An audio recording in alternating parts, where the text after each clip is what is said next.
sought to discredit everything that Maddox, Mason, and Sharpton said. And that's the essence of what this case is about. This case had nothing to do with Tawana Brawley. This case is about getting rid of 3 thorns in our side. Getting rid of 3 people who have stood up for the hopeless and the voiceless in this society, who stood up for the oppressed and the downtrodden, and make sure that they don't speak anymore. And so every time that a true fact was presented to Robert Abrams, he would then go out and get and pay for an expert witness, in quotation marks, to come in and discredit the true fact. And so when you read the grand jury report is not based on the factual observations of witnesses, but it is based on the expert lies of expert witnesses who have been paid to come into court and to give false opinions. So that in itself demonstrates what was the purpose of Brawley. Tawana Brawley had been used by the state to discredit Maddox, Mason, and Sharpton. Now, let's go back to the board. Here we are, we're talking about March 4th, all right, and we go back 3 months, and it's death of Harry Chris. Well, the first time that Maddox, Mason, and Sharpton made a public statement about Stephen Pagonas was March 13th.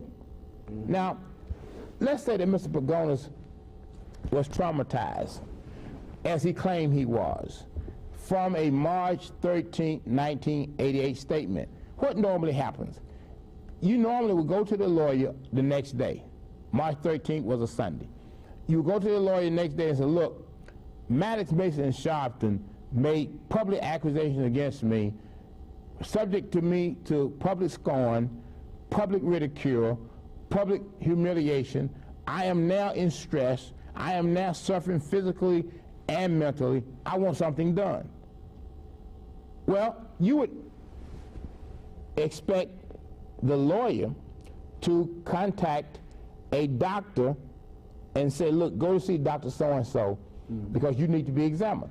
But you would expect that visit to have occurred after March 13th, because March 13th is the date when the public accusation is made.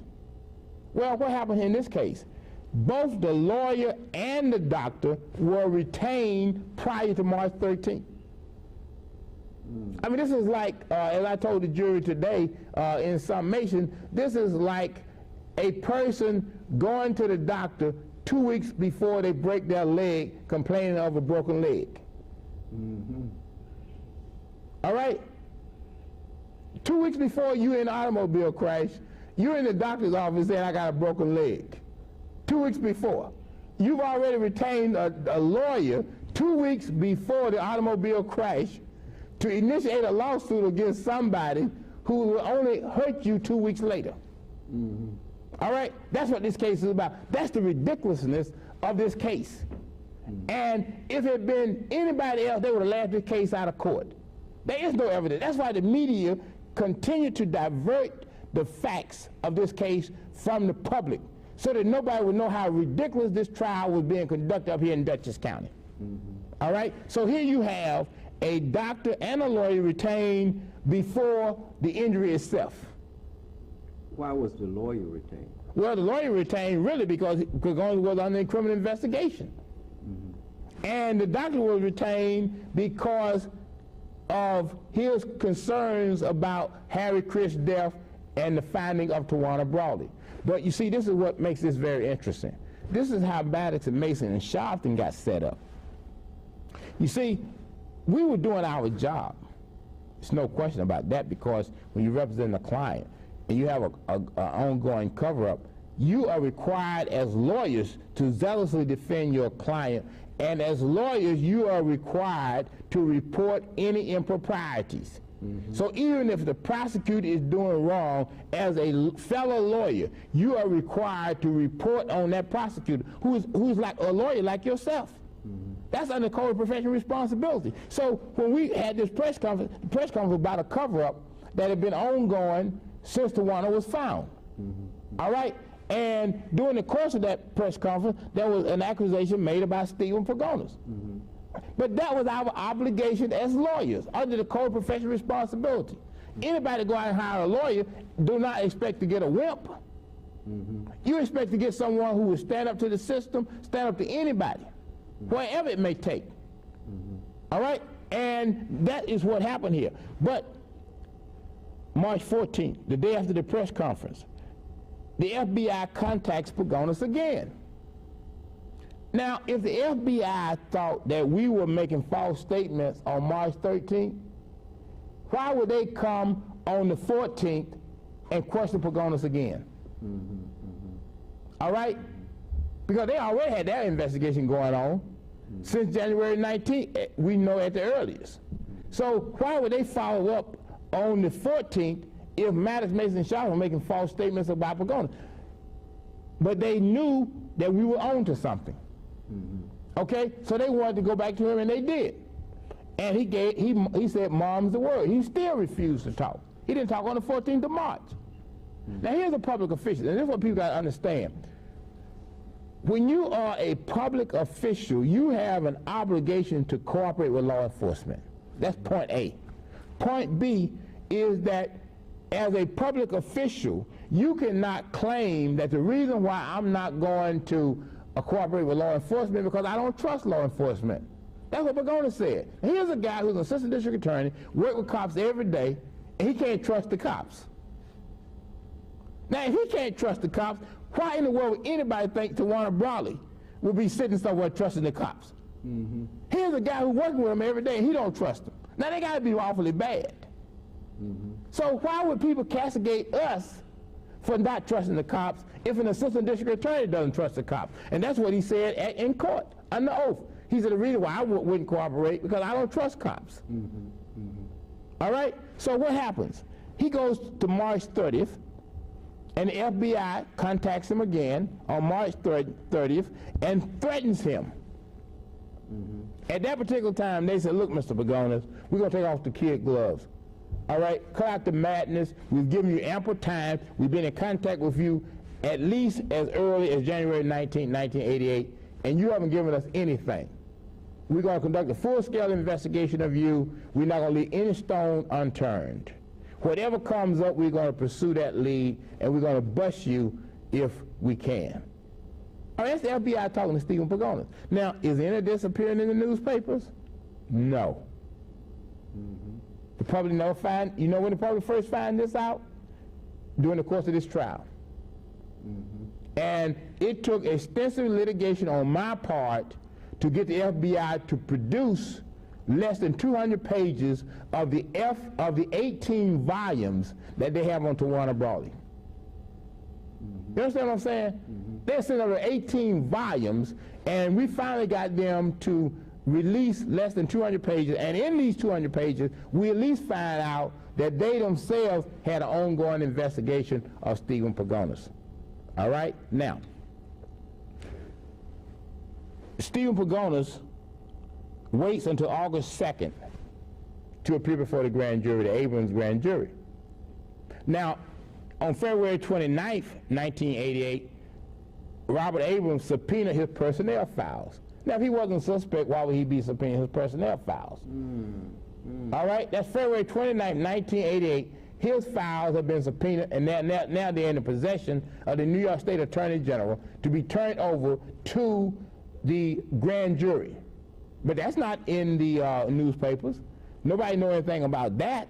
So on August 2nd, he appears before the grand jury and is pretty much given an opportunity to relate a narrative. You know, normally when you go before the grand jury, you're grilled.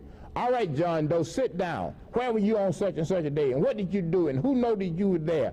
And why did you wait so long? And all of that. No. You know what the question they asked him when he sat down? Mr. Pagonas, tell us anything you want the grand jury to know. He had a freebie. Well, he wasn't interrogated. Why, when the FBI just said they was going to do a full-scale investigation, and why is it on August 2nd, August 2nd, they're giving him this kind of free ride? Yeah, because of the fact that obviously, right after March 30th, there was another memo in the FBI files of April 4th. That's also the date of the assassination of Dr. King. And in that memo, it says that we have shifted now. That's 5 days later, all right? They say, well, Scott Patterson, you know, we want you to talk, but, you know, you're not a suspect anymore. Gene Branson, the utility worker, you're not a suspect anymore, because now what they have decided is that it is better for us to go after Maddox, Mason, and Sharpton than to go after Stephen Pagonas. So they put Stephen Pagonas' full-scale investigation on the back burner. And at that same time, they go full throttle at Maddox, Mason, and Sharpton. You go back at the media, and they after us like white on rice. Okay? Now all of a sudden, the victims have become the suspect, and the suspect have become the victim. I mean, just briefly, why did it? Well, briefly, why did they do it is for a number of reasons. I mean, one is, if you go back to this period of time, Minister Brown, on or about January 19th or 20th or so, something else is happening. And what that something else is that Reverend Sharpton is being discredited in the newspapers. If you recall, the Newsday came out with a big hit on Reverend Sharpton. Right. All right? Now, weeks before, Reverend Sharpton had just led what was called the Day of Outrage, one of the greatest mass protests in America, and had stopped the whole New York City cold. All right, you couldn't travel nowhere. All the subway lines were shut down. All right, now that's a historic operation. You know what I mean? Even if you go back to Dr. King, nothing happened on that magnitude in all of the efforts of Dr. King. To shut down the entire city, to shut down the entire subway lines, where nothing moves in the entire city because you're protesting police brutality and rampant racism in this state, is a bold effort. Now, that was led by Alfred C. Sharpton. All right? Now, when he came out of the Day of Outrage, which also occurred in December, which was also around the same time of the Howard Beach verdict, because you remember the jury at Howard Beach back in '87 was still deliberating, had been deliberating for several weeks. And when obviously the jury found out about the Day of Outrage, then they came in with their verdicts. And they convicted some white boys for the first time in this state, all right, for killing a black person, okay? Right. Now, when Sharpton came out of that, the next move that he made was that I'm going to the airport. We're going to shut the airlines down. That's right. Okay? We're going to shut the airlines down. And he was going to shut the airlines down after Dr. King's holiday. So what happened was, on Dr. King's holiday, if you recall, Ed Koch, who was the mayor of the city at that time, was speaking at Convent Baptist Church. And he had been extremely disrespectful to black people. And hundreds of us went to Convent, marched people out of Convent, marched down to Metropolitan Baptist Church down on Adam Clayton Powell Boulevard, and we held our own meeting. All right, that was on Dr. King's official holiday. Well, the next morning, now, and this is prior to the plan to shut down the airports in New York, the next morning, Newsday come out with the hit, saying that Sharpton has worn a wire, that he had been reporting on civil rights leaders, among others, and that he was a snitch for the FBI. Well, obviously, at that point, you know, it put the whole movement in disarray. All right? I mean, people started scattering, started running, and, you know, when all of the dust had settled, the only person that stood with Sharpton was Alton Maddox.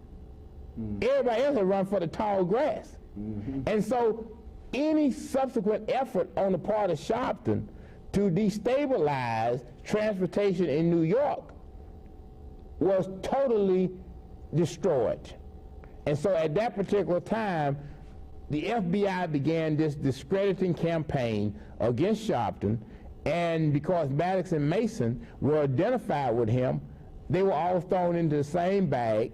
And when Maddox, Mason, and Sharpton made this accusation against Pagonas, the federal government and the state government as well as local government turned the tables, and at that time began a course of action to discredit Maddox, Mason, and Sharpton, totally contrary to its earlier efforts of pursuing Stephen Pagonas, who had, during that period of time, been a suspect in this matter.